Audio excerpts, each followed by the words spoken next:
name is Joe DeFranco, and I built DeFranco's Gym with one thing in mind, and that is to bring out the very best in every single athlete that walks through these doors.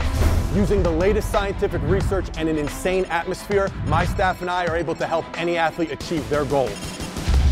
Now, for the first time ever, we're opening up the garage doors and we're giving you a behind-the-scenes look at what goes down at one of America's best gyms. Welcome to DeFranco's Uncensored, where our athletes are driven beyond strength. Growing up, my dad instilled a lot of core values in me that are still with me today.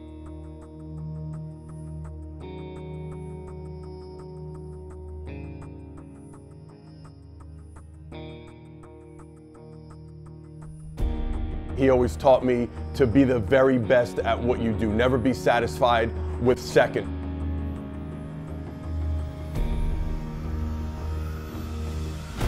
It all boils down to when I need to get results, I always seem to go back to the basics with just good old-fashioned hard work, dedication, and passion.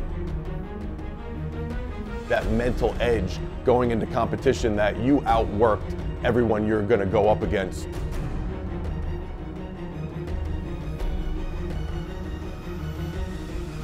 You get named one of the top 10 gyms in the country 5 years in a row. We're not satisfied until we're the undisputed #1 gym in everybody's mind.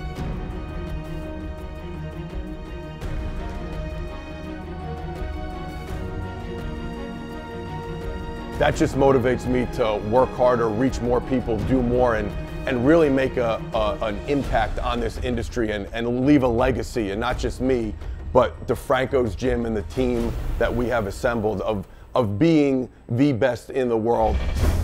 It's funny because as I studied more and learned more about the science behind the training and human performance, a lot of the things that are out there, you know, as you learn more about the body, you realize that a lot of the trendy type things in the industry are kind of gimmicky and they're a little bit of a fad here and there.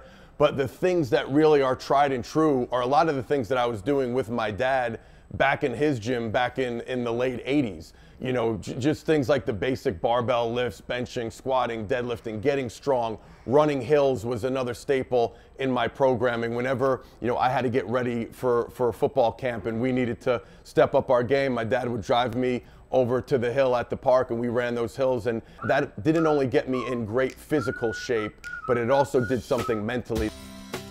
So right now it's Wednesday. I'm heading over to the park. We're running hills today with the NFL guys. It's always a cool time of year for me because this is the exact hill that I ran when my dad trained me for high school and college football.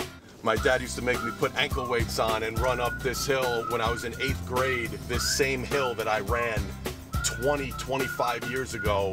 Now I'm heading over there with, you know, 7 to 10 NFL guys each week from different teams that are, you know, coming and preparing for their NFL seasons. When you get there, I kind of get flashbacks of my dad yelling at me as I'm a 11, 12-year-old kid with ankle weights on, about to puke running up this hill. It's a lot harder than it even looks out in this heat. It's a long hill. It's a good kind of 45-degree steep incline, so it's a lot of work done. Again, the group environment, you get that competitive nature. It's somewhat fun while you're working, so you can see how much harder these guys work and how much faster they run. It really does bring out the best in guys. You know, we're a week and a half, 2 weeks away from NFL training camp, and these guys are starting to peak right when they're supposed to. It's funny how, you know, I went to college, I studied exercise physiology. You know, things like hill sprints are still in my program today, and they will be 10, 20 years from now. As different as the personalities of all the people that come to the gym may be, they all share the same basic characteristics and traits that make them special and make them a great extension of this gym. You don't have to be the greatest athlete in the world to come here. Anybody could come here in that sense. But you'll notice when you're here that a lot of the athletes have the same attributes, and you know, that passion, that work ethic, that drive to just not be satisfied with second. It's not just me or even the staff here. It's literally all the athletes that come here that all share that same mentality and those same core values. A guy like Brian Cushing, from a first-round draft pick and rookie of the year to multiple knee injuries, the day after his last knee injury, text message, send me some upper body workouts. I want to get right back in the gym. I'm going to have my best year ever next year. Dave Deal in the NFL 11 years and still going at it. After the Super Bowl, next week he was right back in here training, never satisfied, always wanting more. Kareem Huggins hadn't played football for over 1,000 days after his last knee injury. He gets a call from an NFL team, signs with a practice squad, is there for a week, gets cut, never lets it get to him, gets right back in the gym. He's still training, waiting for the next call. It's not just the professional athletes with these characteristics. You look at a guy like Giuseppe, I mean, far from a professional athlete, kid just came in here, had a dream to play college football.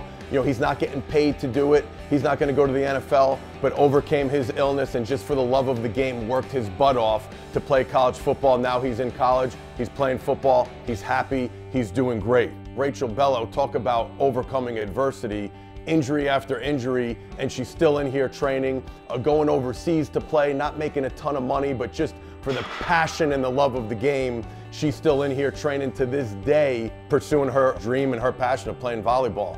And then you look at a guy like EA, who had maybe the most long shot dream of them all, looking to get into a profession that, I mean, is nearly impossible or very difficult to get into. And that kid just said, this is what I'm born to do. This is what I'm meant to do. He followed his passion. He kept working. When people said he was nuts, go get a real job, he didn't listen to them. And now he's on the cusp of, you know, maybe being a superstar in his profession. And then you got guys like Mike Wadango and our intern Alex Brooker, who share the same characteristics that I had 10, 15 years ago. I see myself in them where they're just, I call it tunnel vision, literally just super focused on becoming the best coaches in the world, reading everything in the trenches, training, gaining as much knowledge as they can to be the best in an industry that is not that easy to make a living out of. I look back and I see all the different personalities here, and as different as they are, maybe as people outside the gym, their characteristic of just being driven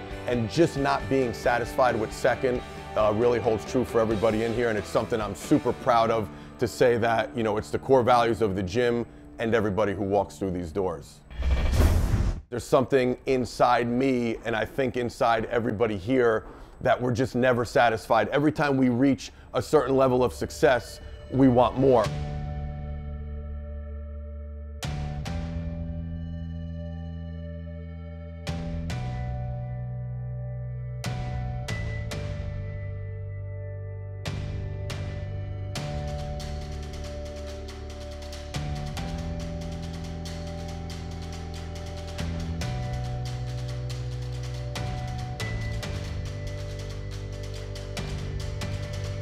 I can't believe it was 20 years ago that I was sitting there, tumor in my spine, in horrible pain, thinking my football career was over.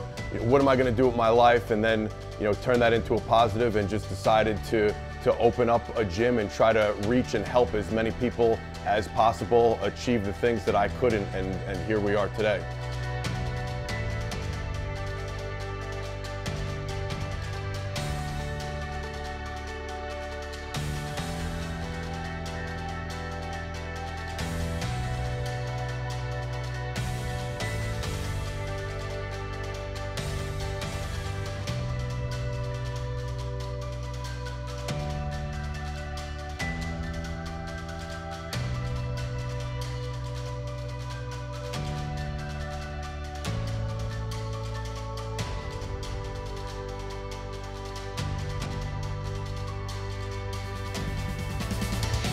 Ten years ago when I opened up this gym, there was 10 or 12 gyms within a 10-minute drive from here, and now it's almost like we're the last man standing. And I always say anybody could work hard for a day, a week, a year, but it's the consistent hard work that gets results. And that's what we've done here. Myself, the entire staff, we have consistently outworked people for the past 10 years. We will continue to do so, and that's why we're not going anywhere anytime soon.